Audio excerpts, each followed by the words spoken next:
Mendoza rumampa sa red carpet ng ABS-CBN Ball 2025. Yan ang ilan sa pag-uusapan natin ngayong maulang araw po ng Sabado, April 5. Pero bago natin talakayin yan, ay humihiling ako na pakisubscribe ang aking YouTube channel.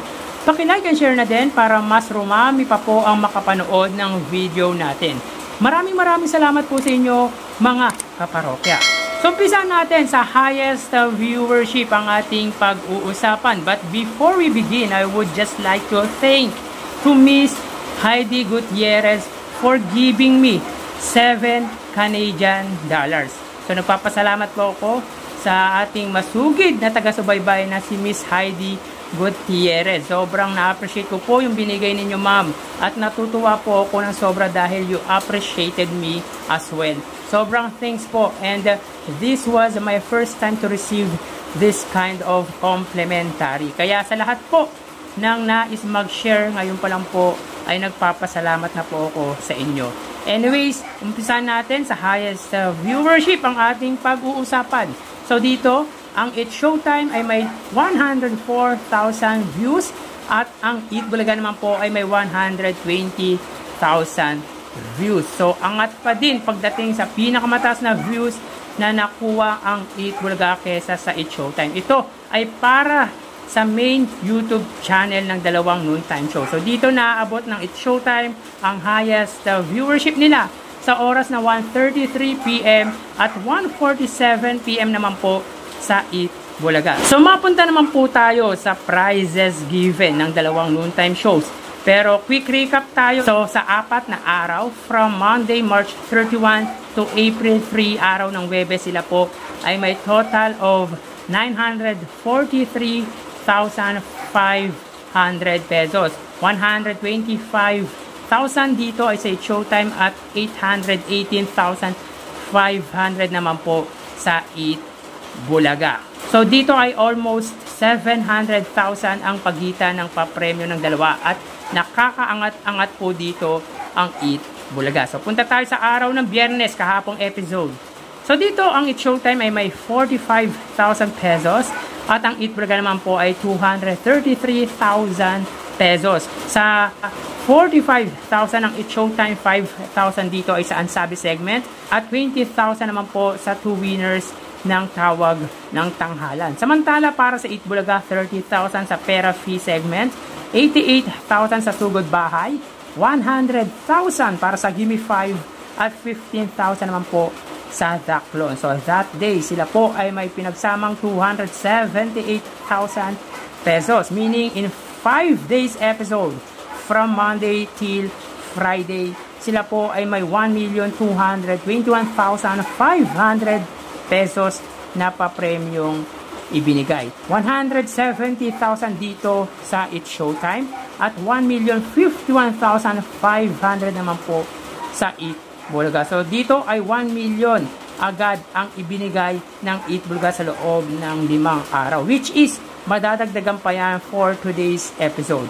So pagdating talaga sa pamimigay ng papremyo at tulong ay number 1 ang Eat Bulaga. Bagaman mababa ang ibinahagi ng It's Showtime, di tulad ng sa Eat Bulaga ay malaking tulong pa din po ito para sa tumanggap ng papremyo ng nasabing noontime show ng ABS-CBN at ng GMA Network. So punta tayo sa main topic natin mga kaparokya, kung saan rumampa ang Eat Bulaga host na si Maine Mendoza sa ABS-CBN Ball 2025. So invited nga ang legit Dabarkads at Eat Bulaga host na si Maine Mendoza sa party ng ABS-CBN last night.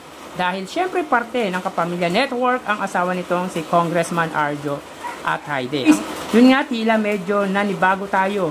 I mean, ako personally na makita na makasama ang Eat Bulaga host sa event ng Kapamilya. Dahil syempre, nasanay tayo na nasa Eat Bulaga lang siya nakikita. Anyways, nakakatuwa naman na malaman at makita na bahagi siya ng kasiyahang handog ng ABS-CBN. Syempre, present din ang mga It's Showtime host tulad ni Vice Ganda, Jong Hilario, Vong Navarro, Ann Curtis, Jugs, Darren Espanto, Sean Dominguez, Jackie Gonzaga, Ryan Bang, MC Lassie, Ogie Alcacid with his wife Regine Velasquez, Kim Chu with Paolo Avellino, and of course again, Vice Ganda. For sure nakipag-usap ang Itbulaga host sa It's Showtime host dahil nasa iisang event lang sila. So congrats sa ABS-CBN and of course kay Maine Mendoza. So tara ating alamin ang online viewership ng dalawang bigating noontime shows.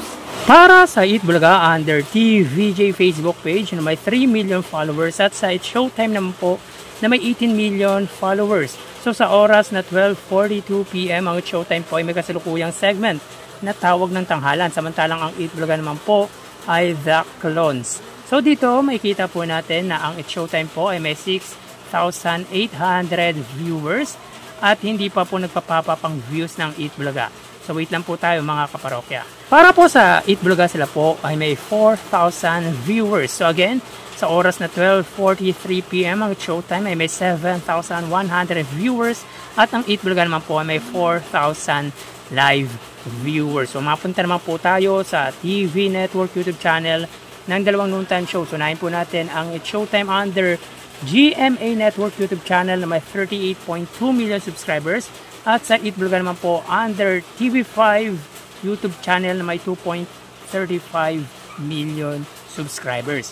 So sa oras na 1:43 PM ang It's Showtime under GMA Network, sila po ay may 13,000 viewers. Ang Itbulaga naman po under TV5, sila po ay may 9,500 viewers. So again, as of 12:44 PM ang It's Showtime under GMA Network, sila po ay may 13,000 viewers at ang Itbulaga naman po ay may 9,500 live viewers. So mapunta naman po tayo sa main YouTube channel ng dalawang noontime shows para po sa It's Showtime under ABS-CBN It's Showtime na may 2.56 million subscribers at sa Itbulaga naman po under Itbulaga TVJ YouTube channel na may 1.38 million subscribers. So sa oras na 12:44 PM ang It's Showtime, sila po ay may 78,000 viewers at ang Itbulaga naman po ay may 119,000 live viewers. So again, as of 12:44 PM ang It's Showtime, sila po ay may 78,000 viewers at ang Itbulaga naman po ay may 119,000 live viewers. So bali ang total na nakuha ng dalawang noontime shows ay